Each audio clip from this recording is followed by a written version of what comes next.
here with Fearless Wealth Training, and the question is, do bonds still matter? And I think the key word in the question is still. So let's get right to it. There are only 5 asset classes on the planet: cash, currencies, bonds, stocks, commodities, and real estate. There's only 5. So these 5 asset classes aren't going anywhere. Currency's not going anywhere. Bonds aren't going anywhere. Stocks aren't going anywhere. Commodities aren't going anywhere, and neither is real estate. They will flux. They will do well. They will not do well. They'll have good decades, bad decades. So look, bonds are not going anywhere. Okay, here's the thing. Do they still matter in your portfolio? Can they still protect you? Can they still do what they used to do? So let's start with that third one. They can't really still do what they used to do. And let me tell you what I mean by that is, it used to be, okay, back maybe in the 80s and the 90s, even at the beginning of the 21st century, the aughts, 2000, you could take all of your money, and let's just say you won and you had $2 million. You could take all your money, you could put it in a 30-year U.S. Treasury, and you were done. You could make your 7%, right? You may not need 7%. You maybe only need 5%, so you're going to have a bonus of an extra 2% a year that you don't even touch. So literally, if you acquired enough money, you could just buy a 30-year Treasury, and then you'd be done. So that's not going to happen anymore, right? It used to be that you could get 7% on a 30-year Treasury. So you put $1 million into that, you get $70,000 a year. Obviously, you put $2 million in, you get $140,000. Today, if you put $1 million in a 30-year Treasury, you're not really going to get anything. In a 10-year Treasury, you're going to get almost nothing, $7,000, $8,000 a year. In a 30-year, $12,000, $15,000, you can't live off that. So in the sense that it is this like safety, you made it to 65 or 60 or 70, and now all you need to do is buy U.S. Treasuries. So you can't do that anymore. So in that sense, bonds have absolutely lost a bit of their usefulness. But bonds still do matter as long as they hold the stability, right? Because first of all, no one knows what actual bond prices look like, actual price charts, because most people don't think of investing with their eyes open. So what happens is people who have money in bonds, the way I think of it is they should just have enough to get through the storm. So let's just talk about recent storms. So in 2020, we had a storm that from peak to trough lasted 30 days, 1 month, and then right back up to new lifetime highs. Okay. In 2008, from peak to trough, it was 18 months. In the dot-com crash, it was 30 months. In 1974, it was 18 months. So let's just say it takes 30 months to go from peak to trough, and then you need to, get back out. You may want to just have, let's call it 3 years of dry powder if you're over the age of 60. So bonds allow you to not lose that money. Now, there are bonds now that yield a negative number. So if you give them $1 million, they're not only not paying you, they're going to take 10 or 20 or 30 or 50 basis points. 50 basis points is 0.5%, right? So in Japan right now, their 10-year Treasury is about 0 and has been at 0 for 5 years. But the German 10-year is negative, and it fluctuates somewhere between negative 0.30 and negative 0.70, right? So people are giving their money to the German bond market, okay?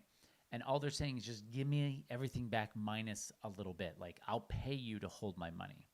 So as long as there are people graduating working life, also known as being forced to retire, they are by default going to put money into bonds. But do they still matter the way they used to? Absolutely not. The yield is gone, right? Anything below inflation, right? So inflation is local inflation. I live in the Seattle area. Let's just call inflation 3%. Silicon Valley, 6%. Maybe Indiana, 0%. So you do local inflation. And when someone gets older, most of their energy and money goes to healthcare. So someone who is unhealthy in 60 is going to have much higher inflation, almost all because of medical expenses. And unfortunately, medical inflation is the highest right up there with college education. So do bonds still matter? Yes, in the sense that it's not stock. Okay. No, they don't still matter the same because you can just go put your money in cash. And cash, I know you can get a money market at Schwab and make 30 basis points. And that's fully liquid. Get it anytime you want, which seems kind of like a better deal than to lock your money up for, say, a decade and maybe get 4.4%. So now cash or currencies is competing with bonds. And if you live in Germany or Japan, let's take Germany, for example, they're negative. Switzerland, they're negative. So having your money in cash is probably a better thing. So now really what's happening is the currency market is becoming a better place because it's 100% liquid, where bonds, you have to buy in and buy out. And you might buy in for $100 to get your money back. You might only get $99 and say 90 cents. So you could lose money. But with cash, you buy it for $1 or a euro or a yuan or yen, and you get the same dollar, euro, yen, or yuan back. That's a mouthful.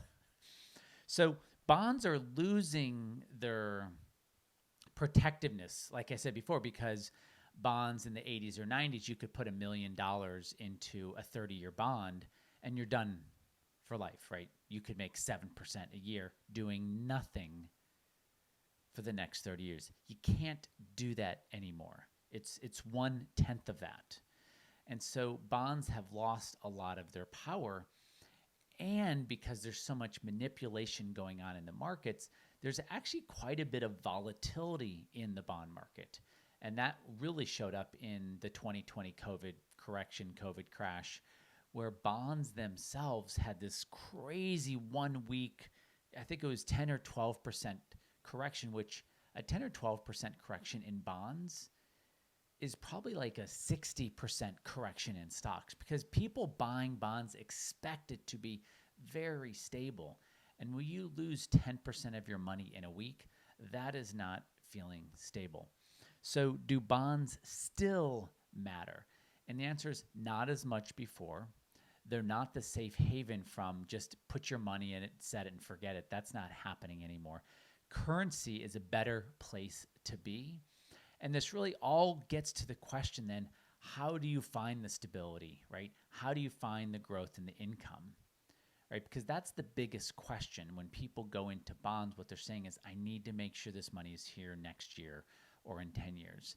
And it may be, but if the yield on your bond is 0 or maybe 1%, now corporate bonds, it may be 2% or 3% or 4%, right? But there could be default. Now, the U.S. government, actually via the Fed, Congress controls the Fed. The Fed has said, we'll buy corporate bonds if needed. So there is the backstop of the largest central bank on the planet. So you do have the full faith of the biggest central bank on the planet backing bonds.